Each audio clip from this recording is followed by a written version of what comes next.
अस्सलाम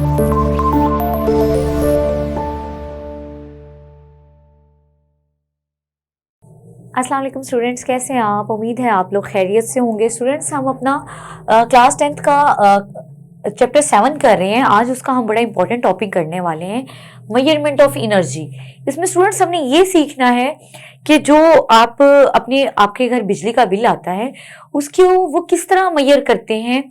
आपको यूनिट का रेट पता हो तो आप खुद भी अपना जो है बिजली का बिल खुद भी घर में जो है कैलकुलेट कर सकते हैं। बड़ा इंटरेस्टिंग सा ये टॉपिक है और इम्पॉर्टेंट भी बहुत है, क्योंकि थोड़ा सा ट्रिकी है और इंटरेस्टिंग है, और ये इतना इंपॉर्टेंट है कि आप अपनी डेली लाइफ में इसको अप्लाई भी कर सकते हैं। तो सबसे पहले स्टूडेंट्स हम देखते हैं कि एनर्जी को मेजर कैसे किया जाता है।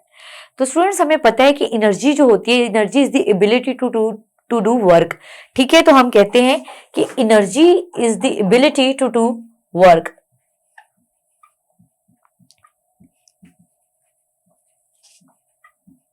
एबिलिटी टू डू वर्क, काम करने की सलाहियत को एनर्जी कहा जाता है। स्टूडेंट्स, एनर्जी किसी भी फॉर्म में हो तो उसका जो एसआई यूनिट है, सिस्टम इंटरनेशनल ने जो उसको यूनिट असाइन किया हुआ है वो जॉल है। तो हम कहते हैं एसआई यूनिट जो है इसका वो क्या है? जॉल, जॉल, और इसको हम कैपिटल जे से शो करते हैं। स्टूडेंट्स, अगर हम बात करते हैं वर्क की, तो work is the form of energy. हमें पता है कि वर्क भी एनर्जी की ही फॉर्म है, तो वर्क का भी सेम यूनिट जॉल ही है, तो वर्क का भी यूनिट यही है। ठीक है, अब स्टूडेंट्स क्योंकि हम मेजरमेंट ऑफ एनर्जी की बात कर रहे हैं तो स्पेसिफिकली हम टाइम ओरिएंटेड होकर बात करेंगे कि क्योंकि हमने ये देखना है कि एनर्जी की जो कंजम्पशन है वो कितने टाइम में हो रही है, उसके हवाले से एक स्पेशल यूनिट असाइन किया गया। और यहाँ पे हम स्पेसिफिकली एक और नई टर्म पढ़ेंगे जो है पावर। पढ़ी तो आपने सुना तो बहुत है, लेकिन पावर को साइंटिफिकली कैसे डिफाइन किया जाता है? the energy consumed in 1 second, the energy consumed in 1 second, अगर हम कहते हैं कि 1 सेकंड में कितनी एनर्जी कंज्यूम हुई तो वो उस चीज की पावर है। तो पावर को हम कहते हैं power is equal to W upon T. ठीक है students, T for time and W for work, work done over time. और इसका यूनिट है स्टूडेंट्स वॉट। 1 सेकंड में कितनी एनर्जी कंज्यूम की जाती है उसको उसकी पावर बोलते हैं।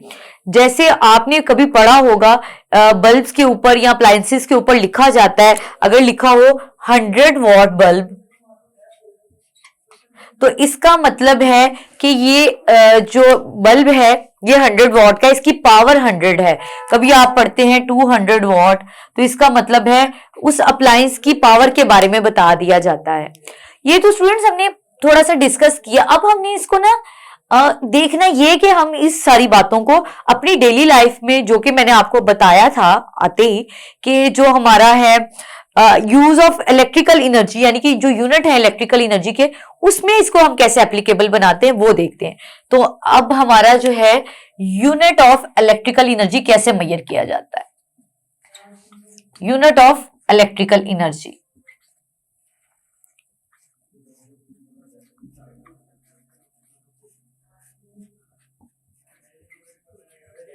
स्टूडेंट्स जो इलेक्ट्रिकल एनर्जी का यूनिट है वो 1 किलोवाट आवर है। ठीक है, और किलो का वर्ड स्टूडेंट जब भी आए के तो इज इक्वल टू 1000, तो हम कहते हैं कि 1 kilowatt hour is the amount of energy that is consumed by 1000 watt appliance in 1 hour. हम कहते हैं 1 घंटे के अंदर, फिर सुनिएगा स्टूडेंट्स ध्यान से, 1 घंटे के अंदर 1000 वॉट की अप्लायंस कितनी जो है पावर कंज्यूम करती है या चलती है, उसको हम कहते हैं कि तब हमारा यूनिट 1 यूनिट खर्च होता है। और 1 यूनिट किसके इक्वल होता है? 1 किलोवाट आवर के। तो किलो का वर्ड जहां पे भी आया स्टूडेंट्स आपने के किलो से याद रखना है, kilo is always equal to 1000। तो यूनिट जो हम यूज करते हैं वो 1 किलोवाट आवर का होता है। तो हम कहेंगे 1 घंटे के अंदर, क्योंकि मैंने कहा 1 किलो वॉट पर आवर, ठीक है। अब मैं घंटा या सेकंड नहीं कह रही, और कह रही हूं घंटा। तो 1 घंटे के अंदर 1000 वॉट की अप्लायंस कितनी एनर्जी खर्च करती है, ठीक है। The energy consumed by the energy consumed by a 1000 watt appliance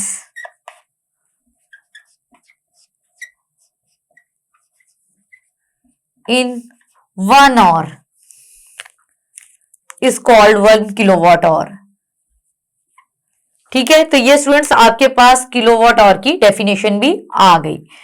अब मैं अगर इसको आपको एक और तरीका बताऊं, आपको जल्दी समझ आएगी कि अगर एक 100 वॉट का बल्ब है, ठीक है, अगर वो 100 वॉट का बल्ब है और वो तकरीबन 10 घंटे चलता है, ठीक है, वो तकरीबन 10 घंटे चलता है, तो आपका 1 किलोवाट आवर का यूनिट पूरा होता है, ठीक है।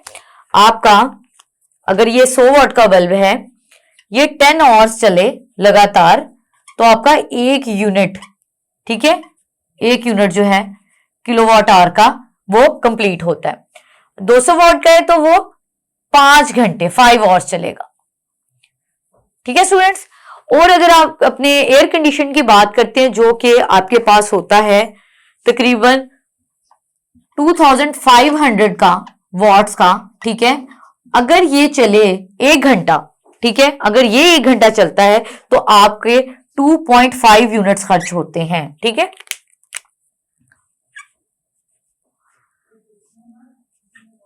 तो आपके 2.5 यूनिट्स खर्च होते हैं स्टूडेंट्स। आपने इसके अंदर ये पढ़ लिया, एक तो ये कि आप इलेक्ट्रिकल एनर्जी का जो यूनिट है उसको कैसे मेजर किया जाता है। हमने यूनिट ऑफ इलेक्ट्रिकल एनर्जी देखा, ठीक है, तो वो था किलोवाट आवर, और किलोवाट आवर को भी समझा कि वो घंटे के हिसाब से बात की जाती है, मिनटों या सेकंडों के हिसाब से नहीं, क्योंकि वापडा ने पूरी दुनिया में यही यूज किया जाता है, क्योंकि लोगों ने बिजली कोई मिनटों या सेकंडों के लिए तो नहीं, पूरा पूरा दिन इस्तेमाल करनी होती है, तो इसीलिए ये और का यूनिट यूज किया जाता है यहाँ पर।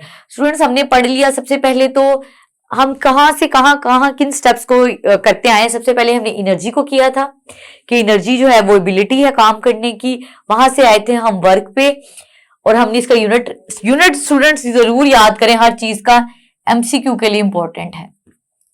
फिर हमने देखा था कि पावर क्या होती है, पावर को डिस्कस किया था कि 1 सेकंड में कितना जो है वर्क डन किया जाता है, वो उस चीज की पावर होती है, और पावर का यूनिट वॉट है, वो हमने डिस्कस किया था, यहाँ पे लिखा है, ये भी एमसीक्यू के लिए इंपॉर्टेंट है।